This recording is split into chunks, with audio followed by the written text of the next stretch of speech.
ya Tuhanku, dengarlah seruku, melayang doa yang sungguh, memandang padamu. Shalom, selamat pagi. Berjumpa kembali dengan kami, Pioneer Sario Media Ministry, dalam program Renungan Pagi. Sebelum lanjut, mari kita berdoa. Bapa kami di surga, kami rindu mendengarkan suara Tuhan pagi ini melalui Renungan Pagi. Kiranya Engkau siapkan hati dan pikiran kami ya Tuhan. Dalam nama Yesus kami telah berdoa. Amin. Mari mendengarkan renungan harian untuk tubuh, pikiran, dan jiwa melalui buku Bugar Selamanya. Renungan harian 7 April 2025 dengan judul Bersihkan Hidup Anda. Ayat inti diambil dari Lukas 18 ayat 22. Firman Tuhan berbunyi, mendengar itu, Yesus berkata kepadanya, masih tinggal satu hal lagi yang harus kau lakukan. Jualah segala yang kau miliki dan bagi-bagikanlah itu kepada orang-orang miskin. Maka engkau akan beroleh harta di sorga. Kemudian datanglah kemari dan ikutlah aku. Ya Roh Allah, dalam kebenaran.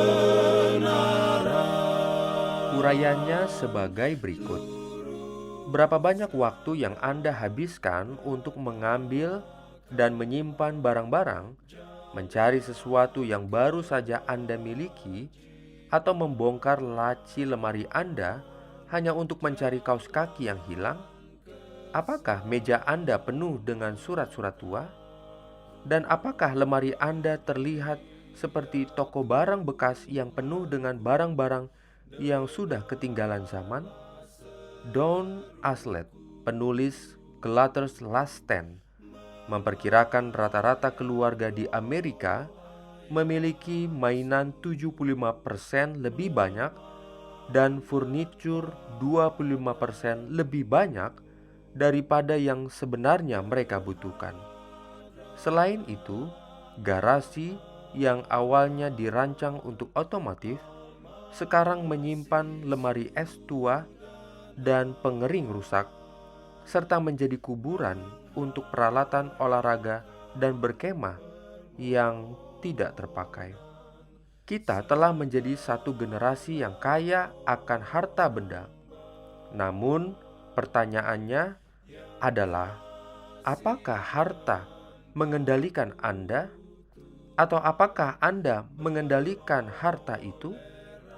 Mungkin jawabannya adalah mengikuti nasihat Kristus kepada sang orang muda yang kaya untuk memberikan harta miliknya kepada orang miskin dan mulai membersihkan hidup Anda. Cobalah ide-ide untuk pembersihan berikut ini. Setiap kali Anda membeli pakaian baru, buanglah pakaian yang lama. Jika Anda tidak dapat berpisah dengan pakaian tertentu, simpanlah selama 6 bulan. Jika Anda belum memakainya selama itu, kirimkan ke toko barang bekas. Sortir surat-surat Anda sambil berdiri di samping keranjang sampah.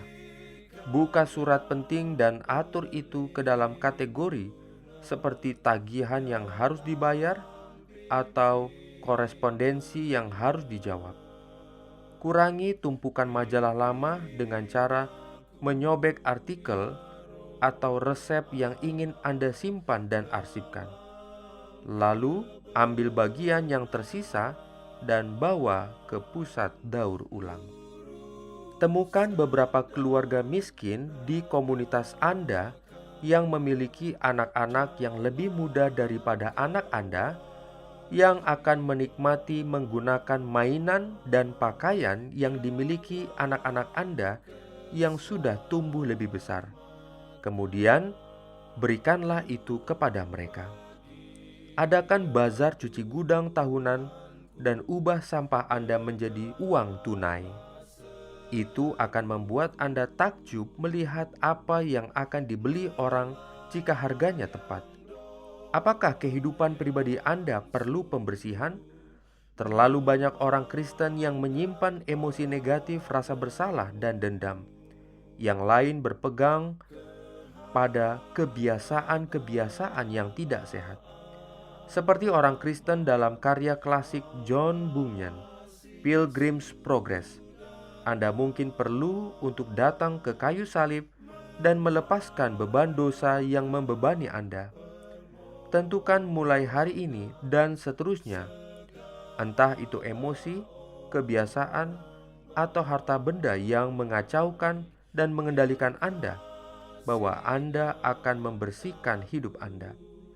Apakah Anda memiliki sesuatu yang mengacaukan hidup Anda yang mungkin diminta oleh Yesus untuk Anda singkirkan? Diberikannya perlindungan dalam pimpinannya.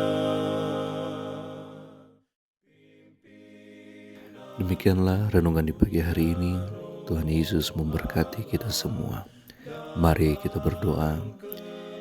Kami datang bersyukur kepada Tuhan, mengucap syukur atas berkat Tuhan di hari yang indah ini. Kami boleh mendengarkan firman Tuhan, boleh memberkati kami sepanjang hari ini, dan kiranya berkat Tuhan di hari ini menjadi bagian kami. Kami terus melayani Tuhan dengan kekuatan kesehatan yang Tuhan berikan kepada kami. Kami serahkan segenap kehidupan kami, keluarga kami, dan semua rencana kami kepada-Mu saja ya Tuhan. Kami telah berdoa dan mengucap syukur dalam nama Yesus Tuhan dan Juru Selamat kami. Amin. Jalan keselamatan.